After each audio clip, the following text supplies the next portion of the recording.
Un turist a fost salvat cu elicopterul dintr-o zonă periculoasă a munților Făgăraș. Acesta a rămas izolat într-o zonă abruptă a munților Făgăraș și a fost salvat după o operațiune complexă coordonată de Salvamont Victoria și Salvamont Brașov. Echipa a fost nevoită să aplice tehnici avansate de salvare și troliere direct din peretele stâncoț într-o acțiune de mare precizie și riscuri semnificative. Elicopterul Zmur de la punctul de operare aeromedicală Mureș a intervenit și a reușit să extragă turistul, transportându-l apoi la baza amenajată temporal la poalele muntelui. De acolo bărbatul a fost preluat de un echipaj medical și transportat la spital pentru investigații amănunțite. Operațiunea de salvare demonstrează încă o dată profesionalismul și capacitatea echipelor de salvare montană și medicală de a interveni chiar și în cele mai inaccesibile și periculoase zone ale României. Așa, luăm un pic mai jos.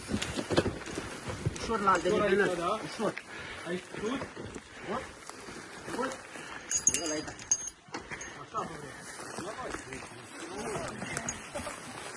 Ia, uite cum ne merge tare, că tu se fac.